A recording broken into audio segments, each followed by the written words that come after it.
الرحمن الرحیم۔ ماں باپ کے 3 عمل اپنی اولاد کی زندگی خطرے میں ڈالتے ہیں۔ حضرت علی رضی اللہ تعالیٰ عنہ سے ایک عورت نے پوچھا، کیا ایسے بھی میرے کوئی عمل ہو سکتے ہیں جو میری اولاد کے لیے خطرے کا باعث بن سکتے ہوں؟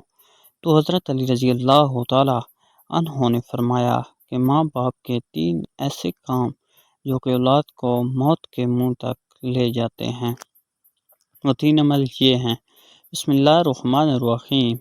مسلم کی حدیث میں یہ بات روایت ہے کہ حضرت محمد مصطفیٰ صلی اللہ علیہ وآلہ وسلم نے فرمایا، اگر میں ماں باپ کو اس دنیا میں زندہ پاتا تو اگر میں عشاء کے فرض پڑھ رہا ہوتا، اگر میرے ماں باپ میں سے کوئی مجھے آواز دیتا تو میں نماز چھوڑ کر انہیں لبیک کہتا۔ ایک دفعہ حضرت علی رضی اللہ تعالیٰ عنہ اپنے حجرے میں موجود تھے کہ ایک بوڑھی عورت آئی اور عرض کی، اے امیر المومنین، میری 2 ہی اولادیں ہیں، ایک بیٹا اور دوسری بیٹی، اور وہ دونوں ہی نافرمان ہیں اور دونوں بیمار رہتے ہیں۔ میری بیٹی کا رشتہ لینے کے لیے کوئی تیار نہیں اور نہ بیٹے کو کوئی رشتہ دینے کے لیے تیار ہے۔ میں ایسا کون سا عمل کروں جس سے ان کی زندگی میں برکت آ جائے، وہ عمل انہیں نفع دے اور وہ میری نافرمانی بھی نہ کریں، وہ صحت یاب بھی ہو جائیں؟ میں ایسا کون سا کام کروں؟ تو یار اگر ویڈیو پسند ہے تو ویڈیو کو لائک کر دو، چینل کو سبسکرائب کر دو، کیونکہ وہ دونوں نافرمان ہیں، میرا کہا نہیں مانتے، میرا بیٹا شراب اور دیگر گناہ بھی کرتا ہے، وہ دونوں دین اسلام سے مطابقت نہیں رکھتے۔ اے امیر المومنین، مجھے کوئی ایسا عمل بتائیں جس سے وہ دونوں راہ راست پر آ جائیں، دونوں کو رشتے بھی ہو جائیں اور وہ فرما بردار بھی بن جائیں، ان کے رشتے بھی ہو جائیں۔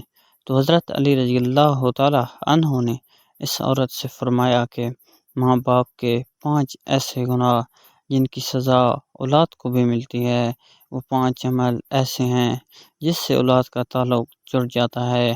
حضرت علی رضی اللہ تعالیٰ عنہ نے فرمایا، اگر ماں باپ یہ عمل کرتے ہیں تو ان کے عملوں کی وجہ سے اسے اولاد بھی اس جرم میں شریک کر دی جاتی ہے۔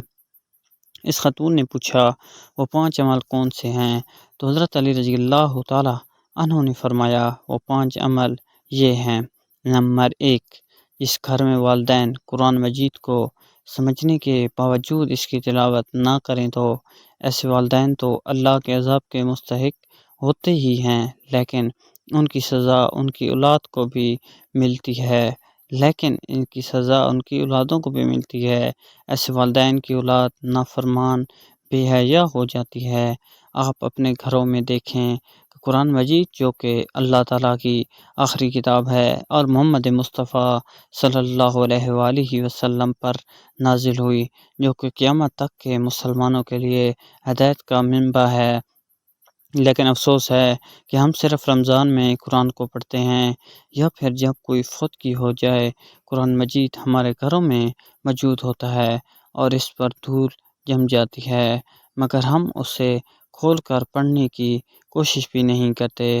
ہمیں چاہیے کہ اس مقدس کتاب کی تلاوت کریں تاکہ ہمارے گھروں میں اللہ تعالیٰ کی رحمتیں اور برکتیں نازل ہوں، اور جو ماں باپ قرآن کو سمجھنے کے باوجود نہیں پڑھتے ان کی اولادیں بے حیا اور تنگ دست ہو جاتی ہیں۔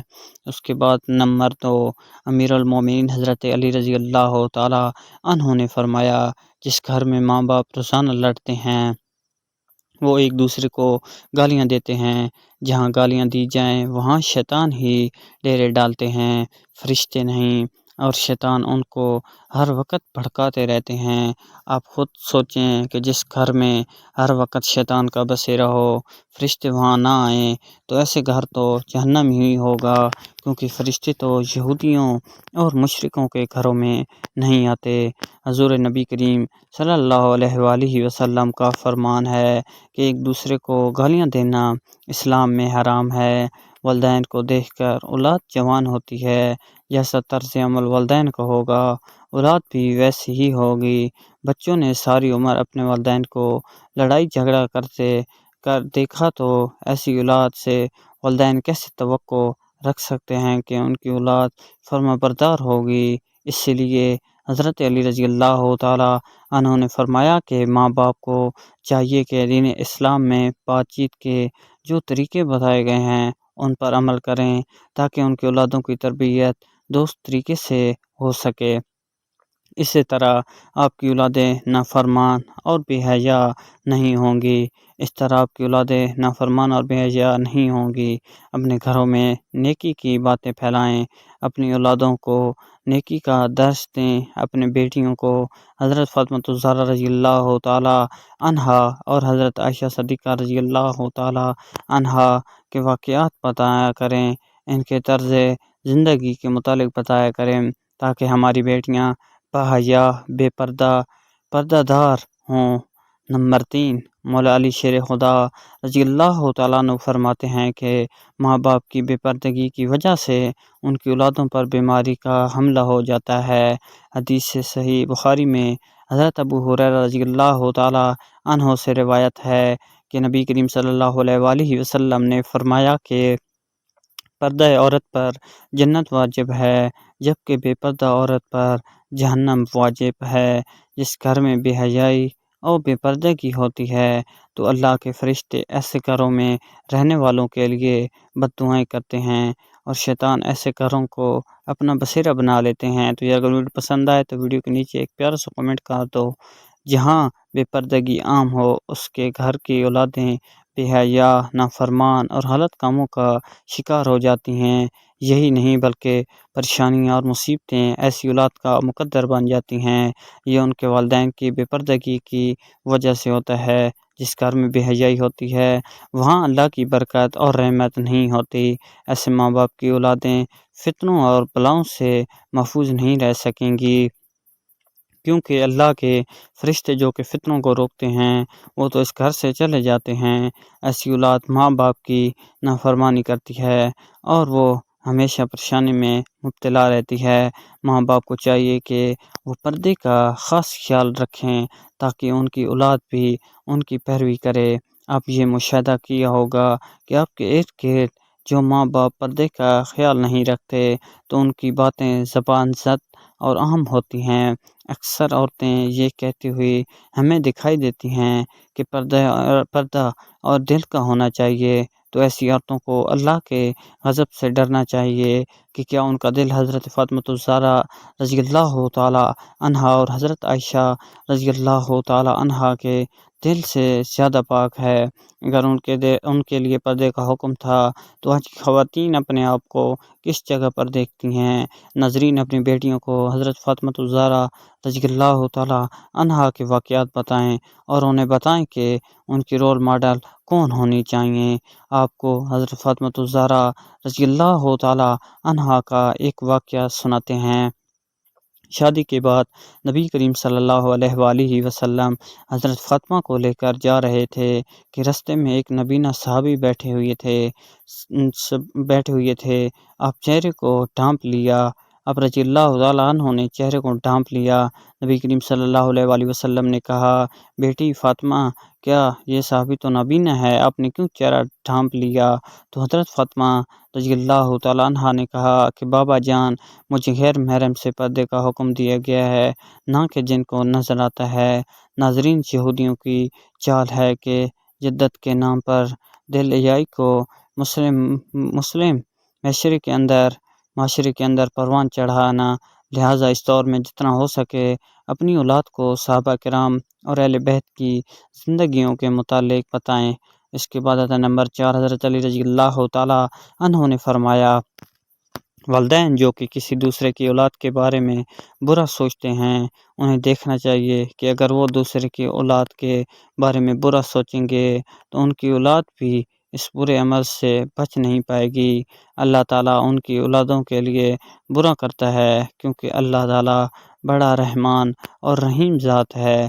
اللہ تعالیٰ ماں سے زیادہ اپنے بندے سے محبت کرتا ہے۔ اگر تم کسی کی اولاد جو پریشانی میں ڈالو گے تو اللہ تعالیٰ وہی نظریہ تمہاری اولادوں پر مسلط فرما دیتے ہیں، کیونکہ جیسا کرو گے ہم ویسا بھریں گے۔ جیسا تم دوسرے کی اولادوں کے متعلق سوچتے ہو، اللہ تعالیٰ وہی نظریہ دوسرے لوگوں کے ذہن میں تمہاری اولادوں کے متعلق بنا دیتا ہے۔ جیسا تم کسی کی بیٹی کے بارے میں چاہتے ہو جیسا تم کسی کی بیٹی کے بارے میں چاہتے ہو، اللہ تعالیٰ یہ تمہاری بیٹی کے ساتھ کرتا ہے۔ حدیث پاک ہے کہ نبی کریم صلی اللہ علیہ وآلہ وسلم کے پاس ایک صحابی آیا اور عرض کی، یا رسول اللہ صلی اللہ علیہ وآلہ وسلم، فلاں صحابی عورت کو چھپ چھپ کر دیکھتے ہیں۔ تو آپ صلی اللہ علیہ وآلہ وسلم نے صحابی سے فرمایا، اس صحابی کو بلا کر لاؤ۔ جب اس صحابی کو آپ کی خدمت اقدس میں حاضر ہوئے تو آپ صلی اللہ علیہ وآلہ وسلم نے اس سے کہا، تم اپنے گھر کی حفاظت کی ذمہ داری چھوڑ کر آئے ہو کیا؟ صحابی نے جواب دیا، نہیں، میں تو اپنے گھر کی آپ کے فرمان کے مطابق مہربانی۔ آپ صلی اللہ علیہ وسلم نے فرمایا، جاؤ گھر جا کر دیکھو کیا آپ کا گھر محفوظ بھی ہے یا نہیں۔ وہ صحابی جب گھر گئے تو دیکھا کہ اس کے گھر کی ایک دیوار گر چکی ہے۔ وہ صحابی واپس آیا، آپ صلی اللہ علیہ وآلہ وسلم کی خدمت میں حاضر ہوا اور پوچھا، یا رسول اللہ صلی اللہ علیہ وآلہ وسلم، یہ کیا معاملہ ہے؟ تو آپ صلی اللہ علیہ وآلہ وسلم نے فرمایا، اگر تم کسی عورت کو دیکھو گے تو اللہ تعالیٰ تمہاری گھر کی دیواریں گرا دے گا، اور دوسروں کی بیٹیوں کو اپنی بیٹیاں سمجھو، ہر بہن کو اپنی بہن سمجھو، تاکہ تمہاری عزتیں بھی محفوظ رہ سکیں۔ آخری اور لاسٹ نمبر 5، حضرت علی رضی اللہ تعالیٰ عنہ نے فرمایا، جو ماں باپ اپنے گھر میں حلال و حرام کا فرق نہیں رکھتے، حرام وہ نہیں کہ حرام جانور کھا لیا جائے یا کوئی حرام چیز کھا لی جائے، یہ تو قطعی حرام ہے۔ حرام وہ جو حلال کو حرام کر کے کھایا جاتا ہے، کسی کے ساتھ دھوکہ کر کے اس کا حق کھا لیا جائے یا کسی غریب مسکین کا حق کھا لیا جائے تو یہ حرام ہے۔ اگر حرام مال بچوں کو کھلایا جائے تو اولاد نافرمان، بے حیا اور بیماری میں مبتلا ہو جاتی ہے۔ آج کل ہمارے معاشرے میں حرام کھانا عام ہو چکا ہے، ہر بندہ حرام کو حلال سمجھ کر کھا رہا ہے۔ اللہ تعالی ہمیں ہر برے اور گھٹیا کام سے بچائے اور نیک کام کرنے کی توفیق عطا فرمائے، آمین ثم آمین۔ تو یہ تھی آج کی چھوٹی سی ویڈیو، جو کہ امید آپ کو پسند ہے۔ اگر ویڈیو پسند آئے تو ویڈیو کو لائک کر دیں، چینل کو سبسکرائب کر دیں، اور ایسی بہترین اور اسلامی سٹوریز کے لیے ہمارے چینل کو ایک بار ضرور وزٹ کریں۔